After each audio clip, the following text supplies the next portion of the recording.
landed in Nagasaki on a Wednesday afternoon. A city of 400,000 people tucked between green hills and a harbor that has a rich history. From the streets, life is peaceful and much slower compared to Tokyo. Here, people actually look at you, and kids will greet you.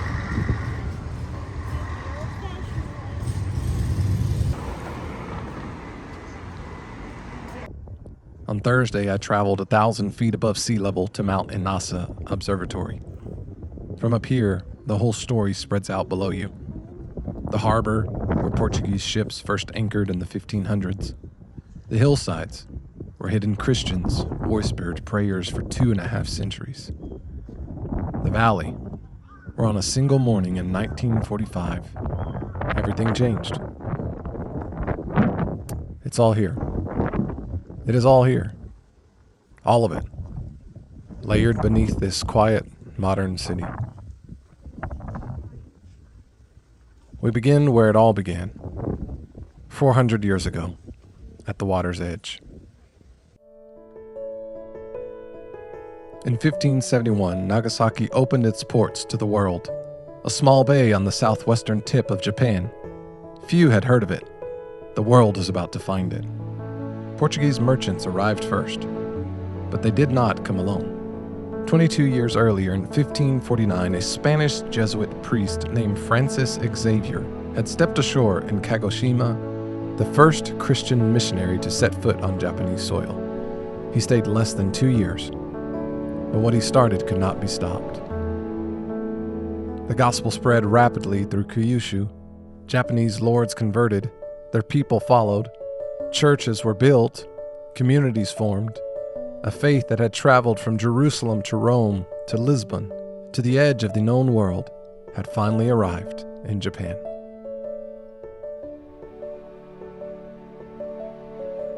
It was here, in Nagasaki, that it took its deepest roots. Portuguese ships filled the harbor. Missionaries walked these streets. The city became the center of the Catholic mission in all of Asia. Within 100 years of Xavier's arrival, an estimated 300,000 Japanese called themselves Christian. Nagasaki was not just a port city, it was the heartland of Christianity in Japan, its stronghold, its holy ground. But powerful forces were watching, and the tide was about to turn.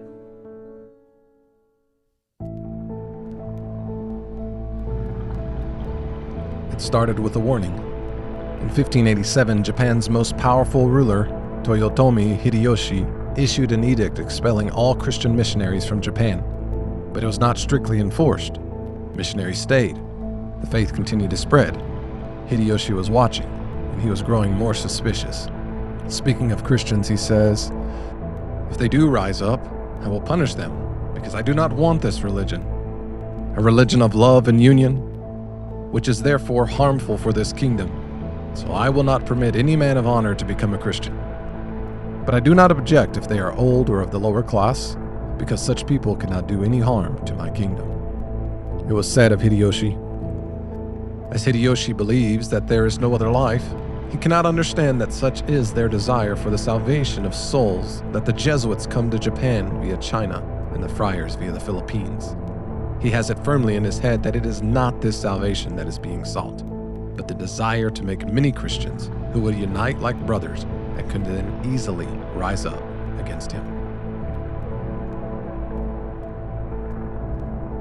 In 1591, 5 years before the San Felipe, Hideyoshi put his suspicions in writing. In a letter to the governor of the Philippines, he wrote, "For I have received information that in your kingdom the preaching of religion is a trick and a deceit with which you subject foreign kingdoms." His mind was already made up. He just needed a reason to act.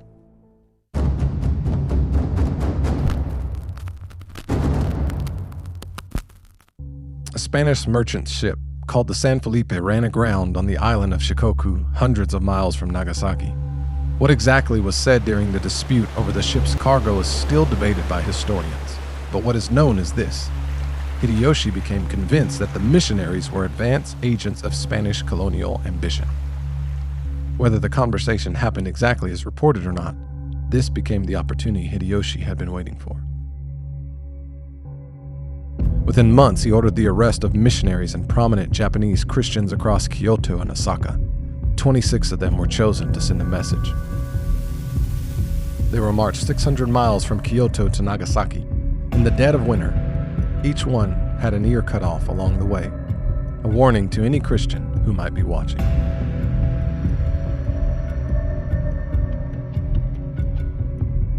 The original plan was to crucify them on the dump ground outside the city, the place where criminals were put to death, but influential Portuguese residents of Nagasaki intervened. The execution site was moved directly across to a wheat field on Nishizaka Hill, the same hill where we stand today.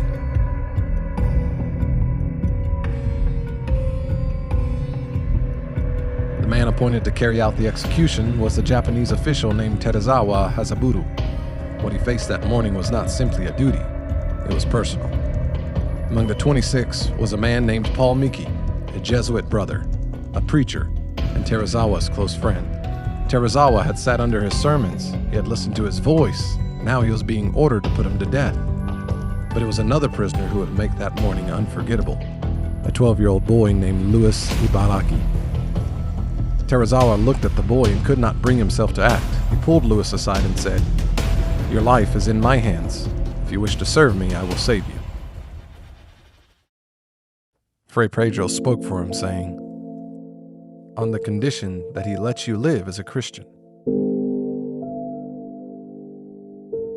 Teruzawa responded, "No, only on the condition he stops being a Christian." And then this 12-year-old boy settled the matter by responding,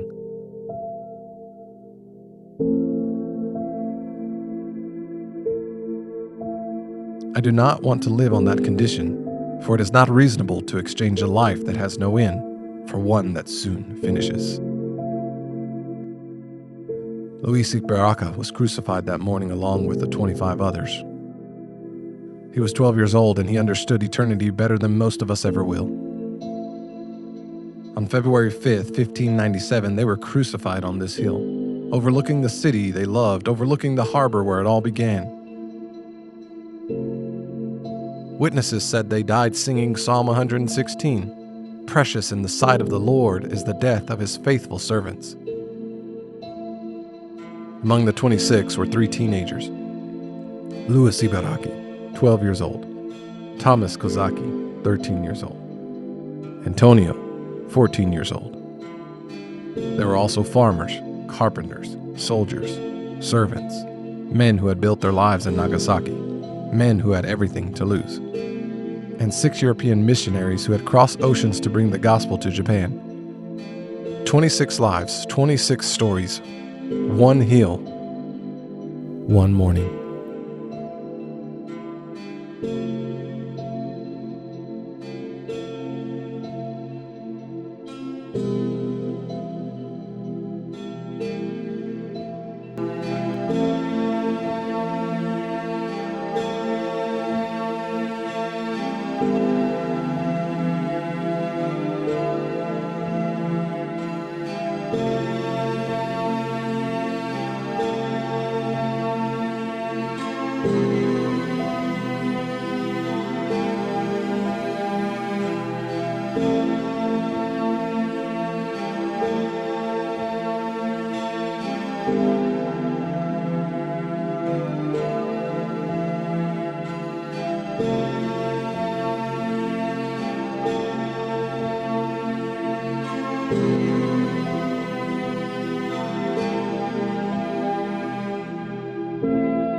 But the martyrdoms did not stop here.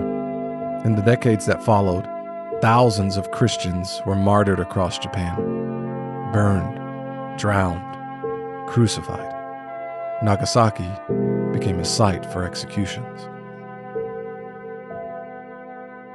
The missionaries were gone. The churches were gone. The freedom to worship openly was gone. To all the world, Christianity in Japan was gone.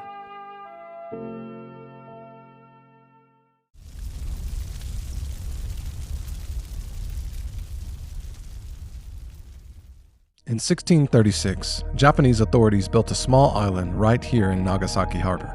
They called it Dejima. It was fan-shaped, barely 200 meters long, surrounded by water on all sides, and guarded at its only gate.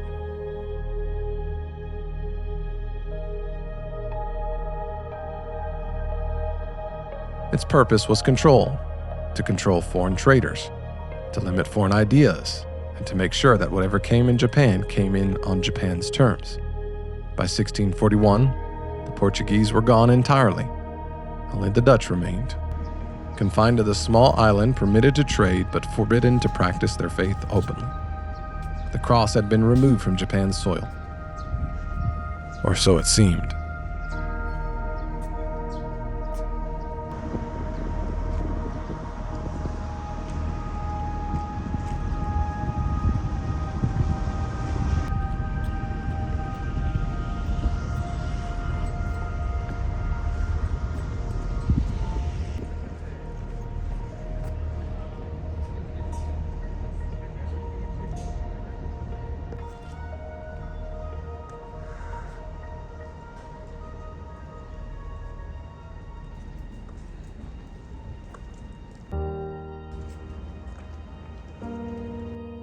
What the authorities did not know, or could not fully stop, was what was happening in the villages and fishing communities scattered across the hills around Nagasaki.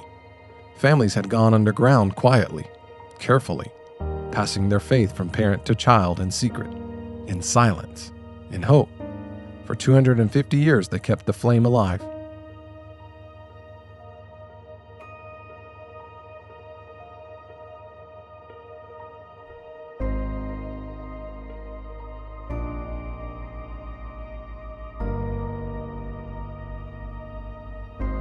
Then the world began to change.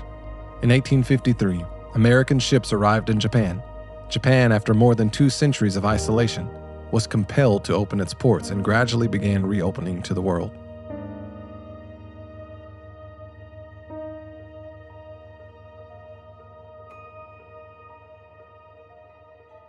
In 1864, French missionaries constructed a new cathedral on the hillside above Nagasaki harbor. They named it Ora Cathedral, and they dedicated it to the 26 martyrs who had died on Nagasaki Hill 267 years before.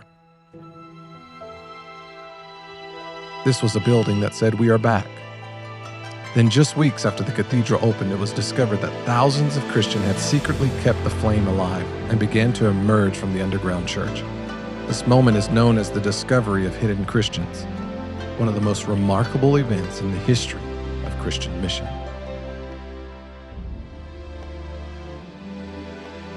Ora Cathedral still stands on that hillside today. The hidden Christians are hidden no more.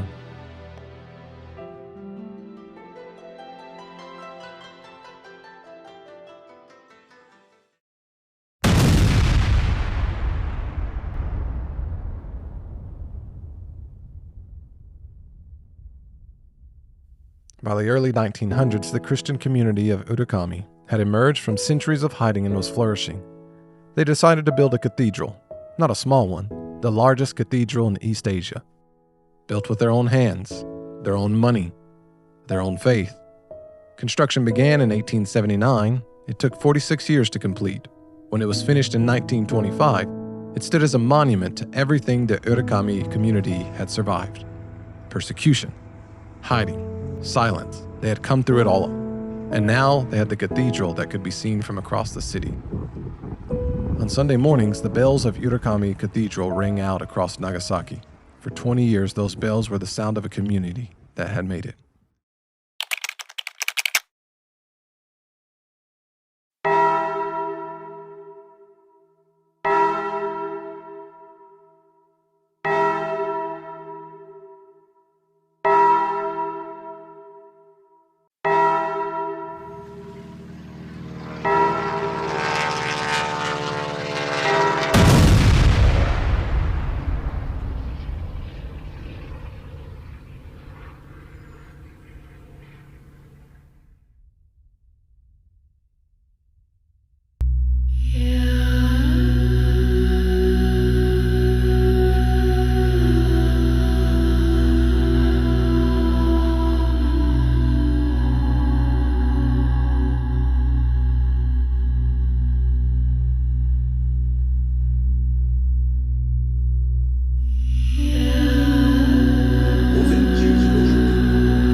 原子爆弾を投下。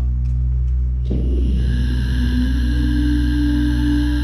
11時2分、松山町上空およそ500メートルの位置で爆発した。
Between 60 and 80,000 people died. Urakami Cathedral was destroyed completely. Its bells fell and were never heard again. 3/4 of the Catholic community of the Urakami were killed that morning. A community that had survived over 200 years of persecution, nearly wiped out in seconds.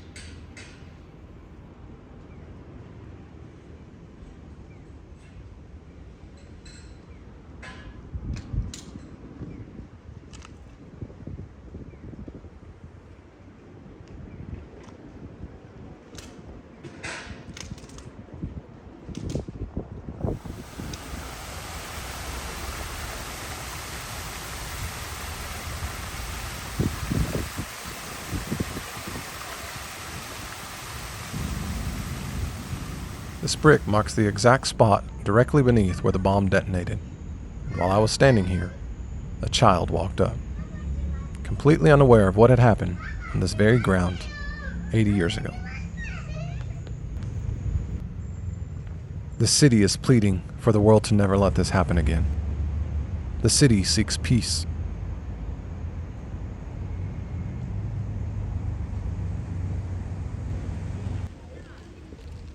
The Nagasaki peace statue, standing 11 meters tall. The right hand points towards the sky, a warning against the nuclear threat. The left hand extends outward, the offer of peace. The eyes are closed, in prayer, in mourning, in hope. I happened to be visiting when what appeared to be a school field trip arrived at the peace park. This is what I caught on camera.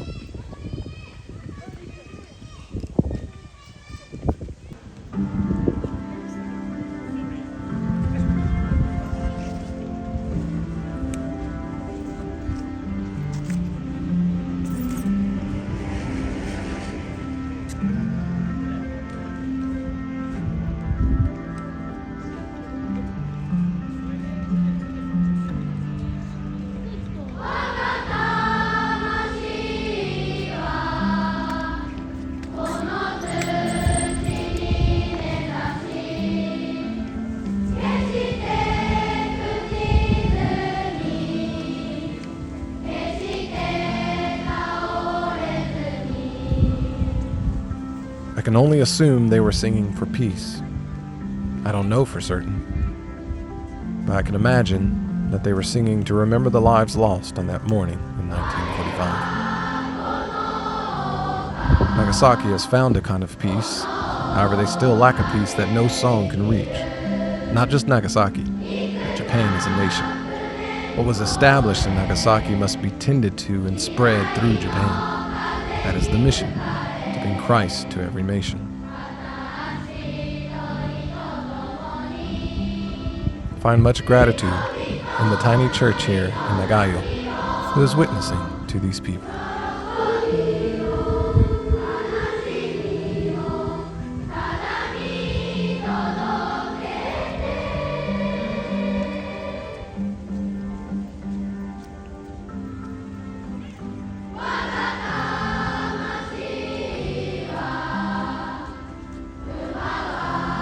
As a nation of 125 million people, and less than 2% know the one who gives true peace.